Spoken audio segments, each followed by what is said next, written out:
The dust rose in thick ochre clouds as the lone rider crested the hill, his outline dark against the blazing western sky. The town of Dry Creek lay ahead, small and scattered, a handful of wooden buildings surrounded by miles of empty prairie. The summer heat shimmered over the dirt streets, bending light and air until the whole place looked like a mirage about to vanish. Ethan McKenna reined in his horse, a sturdy bay mare tired from the long drive. 3 months on the trail from Texas to Kansas had left both man and animal worn to the bone.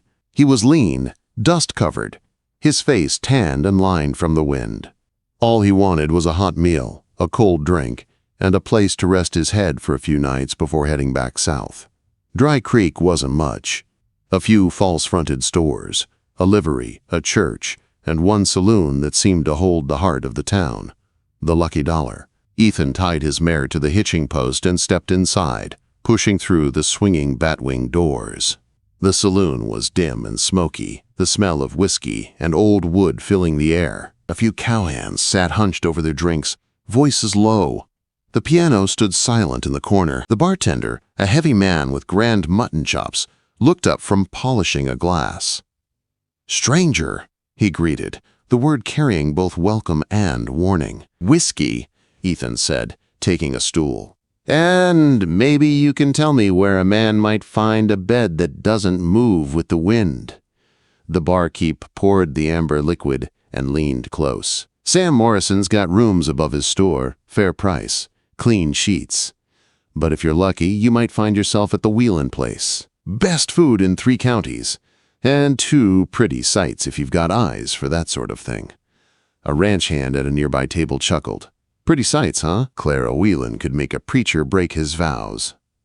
"Now, don't forget her sister," another man said with a grin, though nobody counts the widow anymore. The laughter that followed was low and mean. "Shame about Abigail," the bartender said, shaking his head. "Used to turn heads before life got its hands on her. Now she's just another mouth for old Tom Whelan to feed." Ethan took a slow sip of whiskey, saying nothing. Years on the trail had taught him that a man learned more by listening. "Clara's the one folks talk about," the ranch hand continued. "Sweet as honey, fresh as spring. The widow. Well, no cowboy wants a woman with another man's child." The bartender nodded toward Ethan. "You look like you know cattle. Tom Whelan's always hiring good hands. Pays decent, and he's set on marrying Clara off. Could be a lucky break." "Maybe," Ethan said quietly. "Depends on the work." Before the man could reply, the saloon doors swung open, and the room went still. She was young. Golden hair coiled high, blue dress neat as Sunday morning. Clara Whelan moved like she knew every eye followed her. Her cheeks were flushed with health, her smile polished as silver. "Mr. Garrison," she called toward the general store owner by the door, "Mama's wondering if that fabric shipment came in."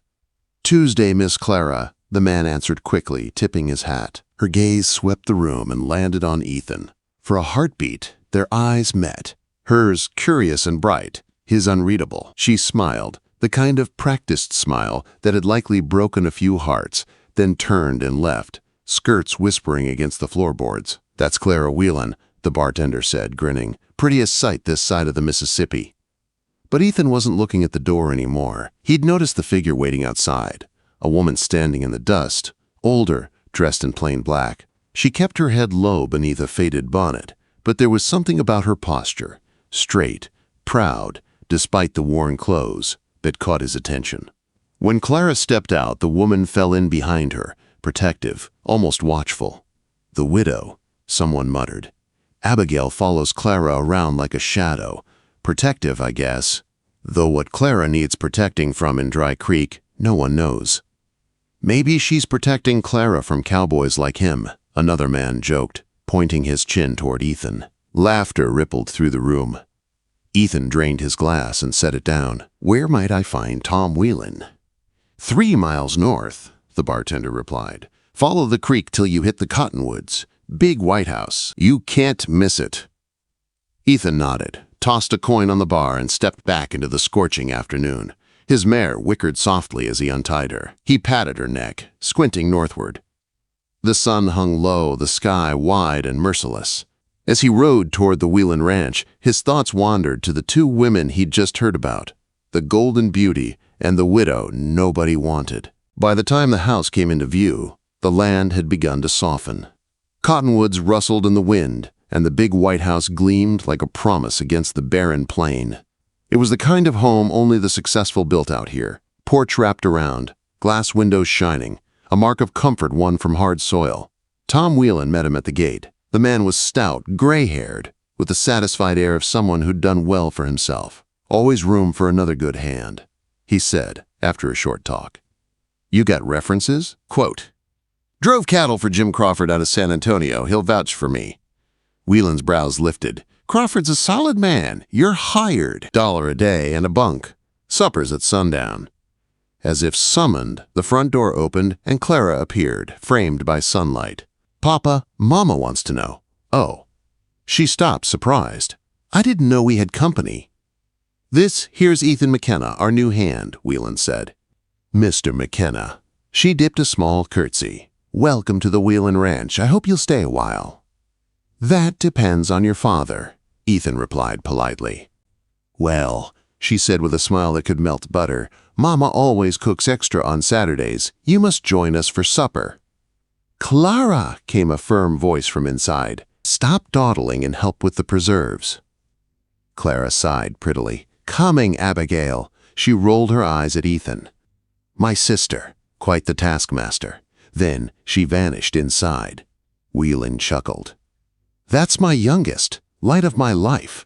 The older one, Abigail, lost her husband 2 years back. Fever took him, left her with a boy to raise. She keeps the house running smooth.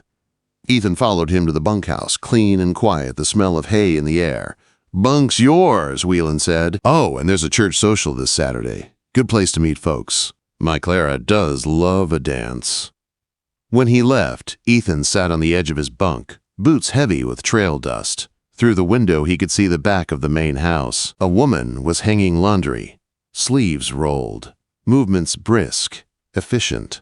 The setting sun caught the lines of her face, strong and tired and beautiful, in a way that had nothing to do with youth. A small boy played in the dirt beside her, pushing a carved wooden horse through the dust. She bent to fix his collar, and when she smiled at something, he said, the sound of her laughter, soft and surprised, reached Ethan where he sat. She looked up suddenly, as if she felt his eyes. For a heartbeat, they stared at each other across the yard. Then she turned away, gathering the empty basket, and went inside. Ethan lay back on his bunk, staring at the rough wooden ceiling. He'd come to Dry Creek looking for rest and wages, but something told him he'd found something else instead. What that was, only time would tell. The sun sank low over the plains, turning the cottonwoods gold as the day bled into evening. Ethan washed the trail dust from his face in the pump behind the barn and changed into a clean shirt before heading to the main house. Supper smelled of roast beef and fresh biscuits, and the air hummed with quiet conversation. Inside, the Whelan dining room looked like something from a dream. A long oak table polished to a shine, oil lamps throwing warm light across china dishes that had likely come all the way from back east. Clara sat near the head of the table, her golden hair glowing in the lamplight. She looked up as Ethan entered. Mr. McKenna, she said brightly. Do sit here. She patted the chair beside her, all charm and confidence. Ethan nodded politely, removing his hat. He noticed the other hands taking seats farther down, careful to leave the place beside Clara open. At the far end of the table, a quiet figure moved between kitchen and dining room. Abigail. She carried platters of food with quick, sure motions, serving everyone before taking her seat beside a small boy with dark hair, Samuel. The child's eyes shone with curiosity as he sneaked glances at the new cowboy. Tom Whelan bowed his head for grace, and then conversation began again, mostly led by Clara. Mr. McKenna has just come from a cattle drive, she announced. From Texas, wasn't it? How exciting! Did you meet any outlaws, Indians? Ethan cut into his beef. Mostly we met Weather and Rivers, Miss Whelan. Outlaws prefer richer pickings. Oh, how dull, she said with a little pout. I thought cattle drives were full of adventure. Adventure usually means trouble, Abigail said softly, her tone mild but her eyes steady. And trouble's the last thing any sensible man looks for. Clara gave a light laugh. My sister means well. She's forgotten what fun feels like. Ethan looked across the table. Sometimes surviving the day is its own kind of fun, he said. Abigail met his gaze for a second, then looked down to cut Samuel's meat. The talk drifted on, church socials, weather, neighbors. Ethan listened more than he spoke, but he found his eyes drawn to the widow's quiet composure. She didn't seek attention. She didn't need to. Her strength sat on her shoulders like something she'd worn a long time. Mama, can I show Mr. McKenna my horse after supper? Samuel piped up, his voice small but eager. Samuel, Clara said with a laugh that carried just a touch of scorn. I'm sure Mr. McKenna has better things to do than look at toys. I'd like to see it, Ethan said, smiling at the boy. I've always been partial to horses. Samuel beamed. Across the table, Abigail's expression softened, gratitude flickering through her eyes. Dinner passed with Clara doing most of the talking. She was lively, practiced, and as perfect as her curls. But when Ethan glanced toward Abigail, he saw a different kind of beauty. The quiet kind that didn't fade when the room emptied. After supper, the men stepped onto the porch for tobacco and the cooler night air. Samuel darted out with his carved horse clutched tight, proudly showing it to Ethan. The toy was rough but detailed, clearly made by careful hands. Fine work, Ethan said, crouching to inspect it. Who carved it for you? Mama did, the boy said proudly. She can make anything. She made soldiers too, but Aunt Clara says soldiers aren't proper. Ethan smiled faintly. Well, I reckon a boy's got to have his soldiers. Samuel. Abigail's voice came from the doorway, low but firm. Bedtime. Ah, Mama. Now, sweetheart. Ethan rose as she approached. You've got quite a craftsman here, Mrs. Carson. She hesitated. Thank you. Samuel keeps my hands busy. Their eyes met in the lamplight. Her face was tired but kind. The corners of her mouth curved in a hint of something that might have been a smile. Thank you for being kind to him, she said quietly. Not everyone is. Ethan tipped his hat. He's a good boy, bright. Reminds me of my younger brother. Something shifted in her expression. Softness touched with sadness. Good night, Mr. McKenna. Good night, ma'am. Quote. He watched her walk away, Samuel's small hand tucked in hers, their shadows stretching long in the moonlight. The next afternoon brought work and sun. Ethan joined the other hands, mending fences, the rhythm of hammer and wire steady and grounding. By late day, clouds began to gather in the west, thick and brown. Dust storm, Bill, the oldest hand, muttered. Comin', fast. Ethan looked up. The horizon had turned into a wall of swirling dirt, rolling toward them like an angry beast. We'd better head back.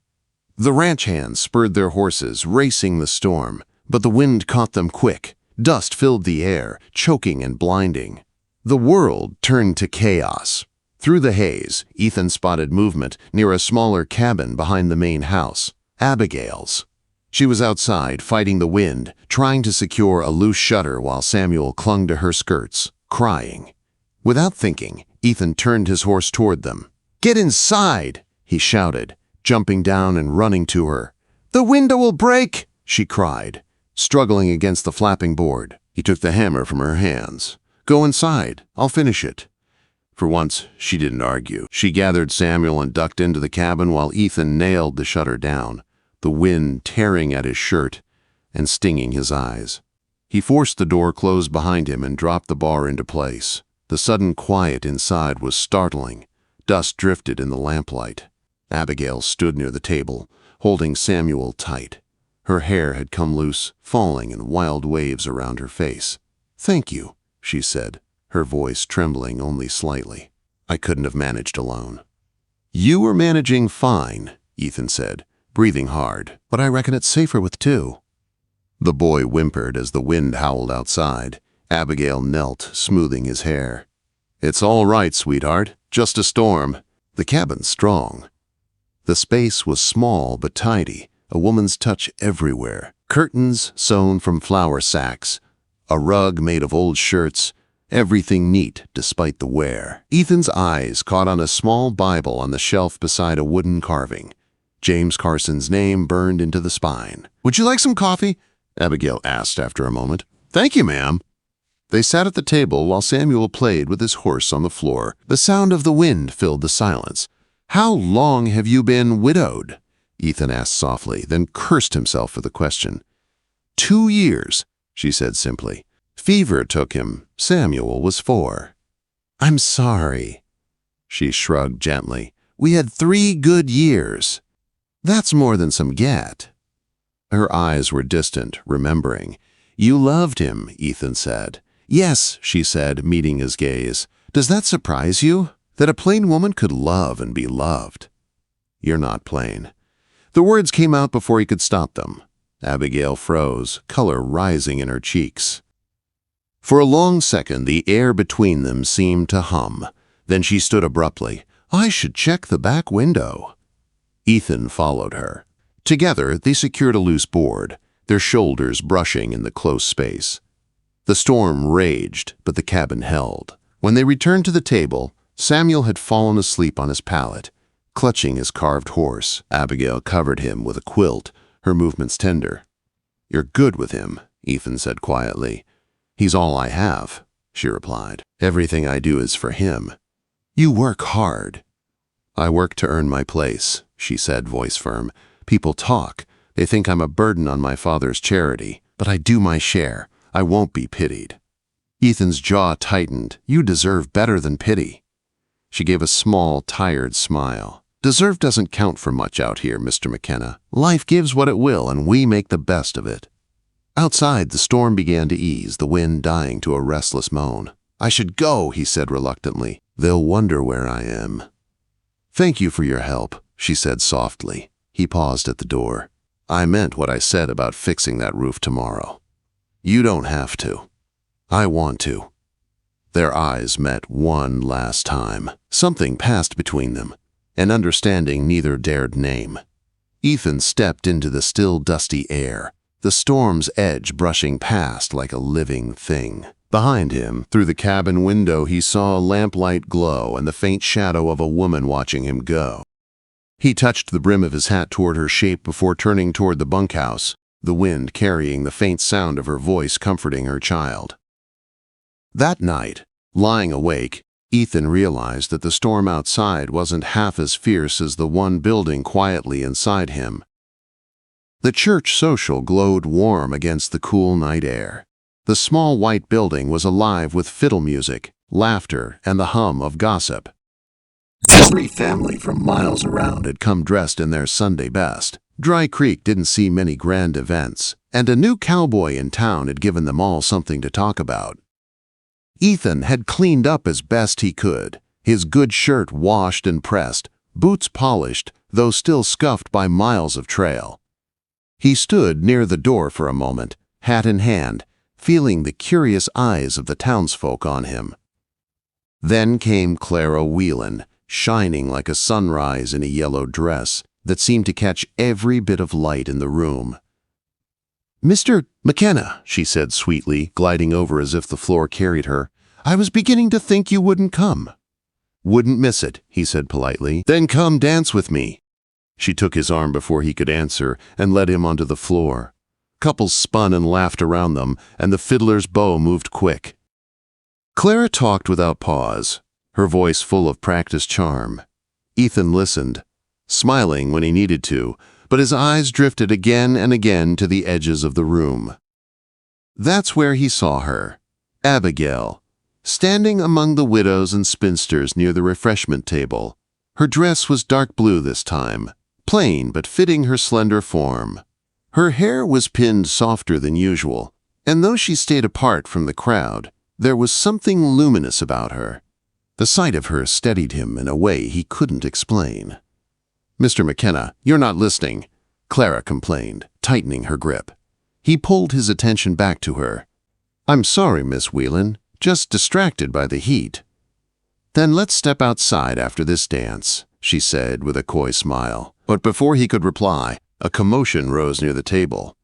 Mrs. Morrison, the banker's wife, stood red-faced, holding a cracked bowl.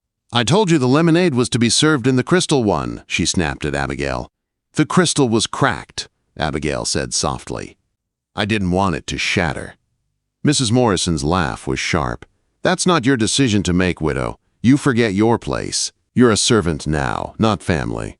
The room went silent, all eyes turning toward them. "How dare you speak to my dear sister that way?" Clara declared suddenly, sweeping in like an angel of mercy. "She may have fallen on hard times, but she's still a Whelan." Her tone was sweet, but every word landed like a knife. Fallen on hard times, still a Whelan. It was pity disguised as defense. Mrs. Morrison smirked. "Of course, dear. I simply meant she should remember her situation. Charity only stretches so far." Ethan had heard enough. He crossed the floor in long strides, ignoring the whispers that followed. "Mrs. Carson," he said clearly, "may I have this dance?" Quote, the air seemed to vanish from the room. Abigail froze, her cheeks flushed with shock. "Mr. McKenna, He extended his hand. "Please." For a heartbeat, she hesitated.